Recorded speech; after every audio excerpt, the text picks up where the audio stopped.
प्रश्न संख्या 76। निम्नलिखित में से किस बीमारी में एल्वियोलर से कोशिका सतह क्षेत्र का नुकसान शामिल है? विकल्प संख्या 1 इसका सही जवाब है एम्फीसीमा। प्रश्न संख्या 77। निम्नलिखित में से 6 सप्ताह तक रहने वाला कमर का दर्द किस रूप में जाना जाता है? 6 सप्ताह तक मतलब 6 सप्ताह तक रहने वाला तीव्र कमर दर्द कहलाता है। उसके बाद 6 से 12 होता है और 12 से ज़्यादा होता है। तो इसका उत्तर होगा विकल्प संख्या 2 एक्यूट लोअर बैक पेन। प्रश्न संख्या 78। निम्नलिखित में से कौन सा क्रोनिक हृदय रोग का प्रमुख कारण नहीं है? देखते हैं। हृदय रोग का कारण है उच्च कोलेस्ट्रॉल, बिल्कुल सही कारण है। उच्च निम्न घनत्व लिपोप्रोटीन, सही, ये भी कारण है। उच्च उच्च घनत्व लिपोप्रोटीन, ये कारण नहीं है। हाई डेंसिटी लिपोप्रोटीन इसका कारण नहीं होता। सो विकल्प संख्या 3 इसका सही उत्तर होगा। चौथा है उच्च ट्राइग्लिसराइड्स, ये भी हृदय रोग का कारण है। तो विकल्प संख्या 3 इसका सही उत्तर। प्रश्न संख्या 79। कोरिजा विकार किससे संबंधित है? It relates to respiration system. So the answer is, इसका होगा विकल्प संख्या 2 श्वसन तंत्र। प्रश्न संख्या 80। डिस्थीमिया से तात्पर्य है? डिस्थीमिया क्या होता है? डिस्थीमिया अवसाद का हल्का रूप है पर दीर्घकालिक। तो इसका होगा विकल्प संख्या 2 अवसाद का हल्का रूप। प्रश्न संख्या 81। निम्नलिखित में से कौन सा चिंता विकार का लक्षण नहीं है? चिंता विकार के लक्षण है बेचैनी, थकान, अति उत्तेजना। तो इसका जो नहीं है वह है विकल्प संख्या 1 कुंद भावना। प्रश्न संख्या 82। निम्नलिखित एक अपक्षयी जोड़ रोग है। अपक्षयी जोड़ रोग कौन सा है? तो विकल्प संख्या 2 ऑस्टियोआर्थराइटिस, यह एक अपक्षयी जोड़ रोग है। प्रश्न संख्या 83। विकृत रेनिन एंजियोटेंसिन सिस्टम निम्न में से संबंधित है? यह संबंधित है हाइपरटेंशन से। तो इसका सही विकल्प उत्तर होगा उच्च रक्तचाप। प्रश्न संख्या 84। टैकीकार्डिया क्या है? टैकीकार्डिया हार्ट से संबंधित है। तो इसका होगा तेज हृदय गति। अब कितनी? 40, 60, 80। तो 100 धड़कन प्रति मिनट से ज्यादा, विकल्प संख्या 1। प्रश्न संख्या 85। टाइप 2 डायबिटीज मेलिटस के बारे में निम्नलिखित में से कौन सा कथन सत्य है? टाइप 2 डायबिटीज, सो इसका होगा विकल्प संख्या 4, यह इंसुलिन प्रतिरोध के कारण होता है। प्रश्न संख्या 86। उम्र बढ़ने के साथ धमनी की दीवारों का प्रगतिशील क्षरण और उच्च रक्तचाप के साथ परिणाम होता है। इसका होगा विकल्प संख्या 2 आर्टीरियोस्क्लेरोसिस। प्रश्न संख्या 87। निम्नलिखित में से किस स्थिति में जानबूझकर कंपन पाया जाता है? जानबूझकर कंपन, सो विकल्प संख्या 2 मल्टीपल स्क्लेरोसिस। प्रश्न संख्या 88। किस प्रकार का अस्थि कैंसर मुख्य रूप से उपास्थि कोशिकाओं को प्रभावित करता है? उत्तर विकल्प संख्या 3 कॉन्ड्रोसार्कोमा। प्रश्न संख्या 89। निम्नलिखित में से कौन सा सिजोफ्रेनिया का नकारात्मक लक्षण है? नेगेटिव सिम्टम देखना है। तो विकल्प संख्या 4 कुंद भावनाएं। प्रश्न संख्या 90। विश्व स्वास्थ्य संगठन के अनुसार स्वास्थ्य की परिभाषा क्या है? ये दी गई थी 1948 में, जिसमें कहा गया था कि संपूर्ण शारीरिक, मानसिक और सामाजिक तंदुरुस्ती ही स्वास्थ्य है। सो इसमें होगा विकल्प संख्या 4। प्रश्न संख्या 91। विश्व स्वास्थ्य संगठन ने स्वास्थ्य की परिभाषा किस वर्ष में दी थी? वही क्वेश्चन आ गया। तो इसका होगा विकल्प संख्या 3 1948। प्रश्न संख्या 92। पाचन अंगों को बेहतर बनाने और अत्यधिक वायु तथा कब्ज को दूर करने के लिए आमतौर पर किस योगासन को कराया जाता है? तो विकल्प संख्या 1 सुप्त पवन मुक्तासन। प्रश्न संख्या 93। हाइड्रोसील की स्थिति में ट्यूनिका वेजाइनालिसिस में क्या जमा होता है? सो इस रोग में क्या जमा होता है? विकल्प संख्या 2 बाह्य कोशिका द्रव। प्रश्न संख्या 94। निम्न में से कौन सा लक्षण लीवर की बीमारी का संकेत देता है? लीवर की बीमारी का संकेत जो सिम्टम्स होते हैं या फिर जो संकेत देते हैं वो है, एक तो त्वचा का पीला पड़ जाना, मतली, पेट दर्द, सूजन और पैरों का मोटा हो जाना, हाथी समान। सो इसका उत्तर होगा विकल्प संख्या 2 पीलिया। प्रश्न संख्या 95, टाइप 1 मधुमेह में इंसुलिन की कमी या अनुपस्थिति का मुख्य कारण क्या है? विकल्प संख्या 3 अग्न्याशय की बीटा आइलेट कोशिकाओं का विनाश। प्रश्न संख्या 96, क्रॉनिक ऑब्स्ट्रक्टिव पल्मोनरी डिजीज के निदान हेतु फेफड़े की क्रिया का परीक्षण निम्न में से किसके द्वारा किया जाता है? विकल्प संख्या 1 सटीक बैठता है, स्पाइरोमेट्री। प्रश्न संख्या 97, कौन सा विकार दो या अधिक स्थितियों जैसे सार्वजनिक परिवहन का उपयोग करने या खुले स्थान में होने के डर से जुड़ा है? विकल्प संख्या 4 एगोराफोबिया। प्रश्न संख्या 98, मधुमेह रोगियों को रक्त शर्करा के स्तर को नियंत्रित करने में मदद के लिए किस आहार घटक पर बारीकी से नजर रखनी चाहिए? विकल्प संख्या 2 कार्बोहाइड्रेट पे नजर रखनी चाहिए। प्रश्न संख्या 99, जब प्लाज्मा कैल्शियम आयन की सांद्रता सामान्य से लगभग 50% कम हो जाती है तो कौन सी स्थिति उत्पन्न होती है? कैल्शियम का कम होना, फास्फोरस का ज़्यादा होना, पैराथायराइड ग्लैंड से ये रिलेट करता है, और इसमें जो रोग होता है वो है टिटेनी। सो विकल्प संख्या 3। प्रश्न संख्या 100, टाइप 1 मधुमेह में बीटा कोशिकाओं के विनाश का क्या कारण हो सकता है? इसमें हमको बताना है कारण, तो इसका कारण है वायरल संक्रमण या ऑटो इम्यून विकार। विकल्प संख्या 1। प्रश्न संख्या 101, मनोग्रसित बाध्यता विकार में बाध्यता का एक उदाहरण कौन सा है? तो विकल्प संख्या 3 एक जुनून के जवाब में दोहराए जाने वाले व्यवहार या मानसिक विचार। प्रश्न संख्या 102, आग्नेयाशय में दो प्रमुख प्रकार के उत्तक क्या हैं? उत्तक कौन कौन से हैं? विकल्प संख्या 3 एसिनी और आइलेट्स ऑफ लेगरहैंस। ये दोनों उत्तक आग्नेयाशय में दो प्रमुख हैं। प्रश्न संख्या 103, इनमें से कौन सा हठयोग अभ्यास माइग्रेन के यौगिक प्रबंधन में सहायक है? तो माइग्रेन के लिए नेति कर सकते हैं, और दूसरा तो विकल्प संख्या 4 नेति और कुंजल। प्रश्न संख्या 104, कौन सा विकार प्यूटेटरी से संबंधित नहीं है? इसमें प्यूटेटरी से संबंधित नहीं है, वो है विकल्प संख्या 4 डायबिटीज इंसिपिडस।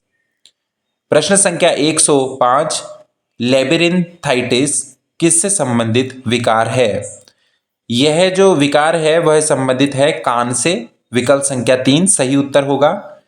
प्रश्न संख्या 106, पार्किंसंस रोग में किस न्यूरोट्रांसमीटर का स्राव प्रभावित होता है? सो इसमें होता है डोपामीन का। विकल्प संख्या 3। प्रश्न संख्या 107, किस बैक्टीरिया को क्रोनिक गैस्ट्राइटिस के साथ सामान्यतः जोड़ा जाता है? विकल्प संख्या 4 हेलिकोबैक्टर पाइलोरी। प्रश्न संख्या 108, इनमें से कौन से कथन नौली के बारे में सही नहीं है? कौन से सही नहीं है देखते हैं। वह अंतःस्रावी तंत्र से संबंधित कार्यों में संतुलन बनाता है, सही बात। वह भावनात्मक असंतुलन पैदा करता है, नहीं, ये एक तो गलत होगा। तीसरा विकल्प, यह मणिपुर चक्र से सबसे अधिक प्रभावी रूप से संबंधित है, सही। चौथा, यह शरीर में ठंडक पैदा करता है, नहीं, यह गर्मी पैदा करता है। और विकल्प संख्या 5, यह कब्ज अपच एसिडिटी से संबंधित असंतुलन के लिए अच्छा है, हाँ ये भी सही है। तो इसका होगा विकल्प संख्या 3 केवल 2 और 4। प्रश्न संख्या 109, इनमें से क्या प्रोटीन के अधिक सेवन और प्रोटीन के उचित पाचन न होने के कारण होता है? तो इससे होता है विकल्प संख्या 2 रूमेटाइड गठिया। प्रश्न संख्या 110, थायराइड रोग के प्रबंधन के लिए सबसे प्रभावी योग अभ्यास है? सो इसमें एक तो सर्वांगासन और एक उज्जाई प्राणायाम। विकल्प संख्या 3 केवल 1 और 4। प्रश्न संख्या 111, कौन सा हार्मोन इंसुलिन की कम रक्त शर्करा हाइपोग्लाइसेमिक प्रक्रिया का प्रतिरोध करने के लिए रक्त शर्करा स्तर को बढ़ाता है? विकल्प संख्या 2 एपिनेफ्रिन। प्रश्न संख्या 112, इनमें से कौन सी यौगिक क्रियाएं नेत्र शक्ति विकासक है? सो नेत्र शक्ति विकासक कौन कौन सी है? त्राटक और नेति। विकल्प संख्या 2 ए बी इसका सही उत्तर होगा। प्रश्न संख्या 113, हठ प्रदीपिका के अनुसार इनमें से कौन सी क्रिया तीनों दोषों में होने वाले रोगों के प्रबंधन में सहायक है। तो 3 दोष का प्रबंधन करना हो या 3 ग्रंथियों का भेदन, भस्त्रिका प्राणायाम बिल्कुल उचित बैठता है। सो विकल्प संख्या 1। प्रश्न संख्या 114, निम्न में से कौन सी यौगिक क्रिया वेरिकोज वेन्स, तो मतलब वेरिकोज नसों के प्रबंधन में प्रभावी है? सो इसका उत्तर होगा नंबर 4, विकल्प संख्या 4 में है सर्वांगासन। प्रश्न संख्या 115, शीतली प्राणायाम किसके लिए प्रभावी नहीं है? सो कफ दोषों के लिए नहीं है, विकल्प संख्या 2। प्रश्न संख्या 116, निम्नलिखित में से कौन सा हाइड्रोसील के लिए योगदान करने वाला कारक है? हाइड्रोसील के लिए जो योगदान करता है वह है प्रजनन क्षेत्र में प्राण शक्ति का अवरोध, विकल्प संख्या 2 सही उत्तर होगा। प्रश्न संख्या 117, स्वान नेक डिफॉर्मिटी किससे संबंधित है? यह संबंधित है विकल्प संख्या 1 रूमेटाइड अर्थराइटिस। प्रश्न संख्या 118, हृदय रोग के लिए सबसे प्रभावी योग अभ्यास कौन सा है? सो हृदय रोग के लिए प्रभावी है सबसे पहला सूर्य नमस्कार नहीं, दूसरा नाड़ी शोधन हाँ, तीसरा योग निद्रा सही, भस्त्रिका नहीं, और ध्यान हाँ ये भी है। सो इसका उत्तर होगा विकल्प संख्या 1, 2, 3, 5। प्रश्न संख्या 119, इनमें से कौन सी योग क्रिया साइनोसाइटिस के प्रबंधन के लिए प्रयोग की जाती है? सो जलनेति क्रिया साइनोसाइटिस के लिए, विकल्प संख्या 3 सही उत्तर होगा। प्रश्न संख्या 120, अपान वायु के असंतुलन से शरीर में होने वाले रोग कौन कौन से हैं? सो पहला कोलाइटिस नहीं, हेपेटाइटिस हाँ, कब्ज भी होता है, टॉन्सिलाइटिस नहीं, पैचिस भी होता है। सो इसका जो सही उत्तर होगा वो होगा 2, 3 और 5, यह है विकल्प संख्या 1 में। प्रश्न संख्या 121, निम्नलिखित में से कौन सा प्राण निगलने में शामिल है?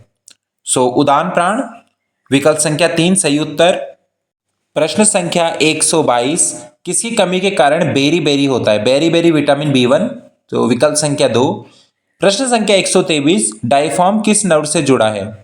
So diaphragm vagus nerve, intercostal nerve, phrenic nerve सभी से जुड़ा हुआ है, विकल्प संख्या 1 ये है सभी। प्रश्न संख्या 124, इनमें से कौन से कथन षणमुखी मुद्रा के बारे में सही है?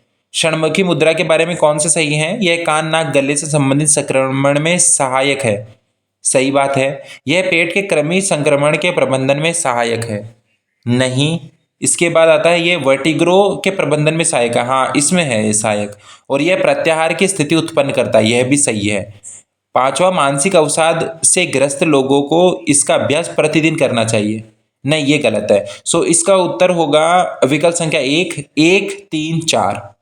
प्रश्न संख्या 125, उड़ान बंद के बारे में इसमें से कौन सा कथन गलत है? सो गलत है विकल्प संख्या 3, यह ग्लूकोमा से पीड़ित लोगों के लिए बहुत फायदेमंद है। प्रश्न संख्या 126, इनमें से कितने तनाव के व्यवहारिक लक्षण हैं? अलगाव, नींद न आना, थकावट तीनों हैं, विकल्प संख्या 2, 1, 2, 3। प्रश्न संख्या 127, योग वशिष्ठ के अनुसार अवसाद है। अवसाद योग वशिष्ठ में क्या कहा गया है? आदिज व्याधि, सो विकल्प संख्या 2। प्रश्न संख्या 128, किसके द्वारा जीर्ण ग्रंथि का स्त्राव बढ़ता है? जीर्ण ग्रंथि का स्त्राव बढ़ता है, विकल्प संख्या 4, अनुकंपी और परानुकंपी क्रियाविधि दोनों के द्वारा। प्रश्न संख्या 129, नीचे दिए गए कथनों में से कौन से सही हैं? देखते हैं। पहला विकल्प ये सभी, दूसरा तीव्र प्रासंगिक और दीर्घकालिक स्ट्रेस के प्रकार है, सही बात। तीसरा यूस्ट्रेस डिस्ट्रेस स्ट्रेस के प्रकार है, ये भी सही है। चौथा, जीवन की स्थिति के आधार पर तनाव सकारात्मक और नकारात्मक हो सकता है, तीनों सही है। सो विकल्प संख्या 1 ये सभी। प्रश्न संख्या 130, किस औषधि के कारण अनुकंपी तंत्रिका के अंत के भंडारण से नोरेपिनेफ्रिन का स्त्राव होता है? सो यहाँ पे नोरेपिनेफ्रिन की बात की गई है, इसका उत्तर आएगा विकल्प संख्या 4, एम्फीटामाइन। प्रश्न संख्या 131, निम्नलिखित में से कौन से एलिजाबेथ कुबलर रॉस द्वारा पहचाने गए दुख ग्रीफ के चरण हैं? सो ग्रीफ के चरण कौन कौन से हैं? ऐसी विकृति, क्रोध, पश्चाताप, सौदेबाजी और खुशी। इसमें से है क्रोध, पश्चाताप और सौदेबाजी, बार्गेनिंग। सो विकल्प संख्या 3 बी सी डी इसका सही उत्तर होगा। प्रश्न संख्या 132, प्रतिपक्ष भावनम का वर्णन कहाँ मिलता है? सो ये पतंजलि योग सूत्र में मिलता है, साधन पाद में। देखते हैं इसमें है क्या। नहीं है, ज्ञान संहिता, हठयोग प्रदीपिका, हठ रत्नावली। तो इसका उत्तर होगा विकल्प संख्या 1, इनमें से कोई नहीं। प्रश्न संख्या 133, किस प्रकार का तनाव सकारात्मक जीवन परिवर्तनों जैसे विवाह करना या नई नौकरी शुरू करने से जुड़ा है? उत्तर विकल्प संख्या 2, यू स्ट्रेस, पॉजिटिव। प्रश्न संख्या 134, कौन सा न्यूरोट्रांसमीटर निद्रा हेतु उत्तरदायी है? कौन सा उत्तरदायी है? सो विकल्प संख्या 4, सेरोटोनिन। प्रश्न संख्या 135, निम्नलिखित में से कौन सी तनाव के प्रति विशिष्ट प्रतिक्रिया नहीं है? विशिष्ट प्रतिक्रिया नहीं है पूछ रहा है, तो होगा विकल्प संख्या 4, कॉर्टिसोल के स्तर में कमी। प्रश्न संख्या 136, कौन सा हार्मोन मुख्य रूप से शरीर की लड़ो या भागो, फाइट एंड फ्लाइट प्रतिक्रिया के लिए जिम्मेदार है? बहुत बार यह क्वेश्चन आ चुका है और बार बार रिपीट होता है। तो विकल्प संख्या 3, एड्रिनलिन। प्रश्न संख्या 137, ऋषि पतंजलि मतलब महर्षि पतंजलि के अनुसार दुख दौर्मनस्य अंग में जैतु श्वास प्रश्वास मानसिक अशांति या मानसिक मुद्दे हैं जिन्हें इस प्रकार कहा जाता है। तो यह दुख दौर्मनस्य अंग में जैतु श्वास प्रश्वास विक्षेप सहभू। विकल्प संख्या 2, चित्त विक्षेप सहभू। प्रश्न संख्या 138, तनाव तन्यकता है, स्ट्रेस रिसाइलेंस क्या है? सो यह है उबरने की क्षमता। विकल्प संख्या 4, तनाव से उबरने की क्षमता। प्रश्न संख्या 139, पतंजलि योग सूत्र के अनुसार सभी मानसिक रोगों या दुखों का मुख्य कारण क्या है? योग सूत्र में सभी रोगों और दुखों का कारण क्लेश को बताया गया है। विकल्प संख्या 1, क्लेश। प्रश्न संख्या 140, स्वात्माराम जी जिन्होंने हठ प्रदीपिका लिखी है के अनुसार यौगिक क्रियाओं में कौन सी क्रिया श्रेष्ठ है? सो श्रेष्ठतम क्रिया जो बताई है वह है नौली क्रिया बताई है। विकल्प संख्या 1।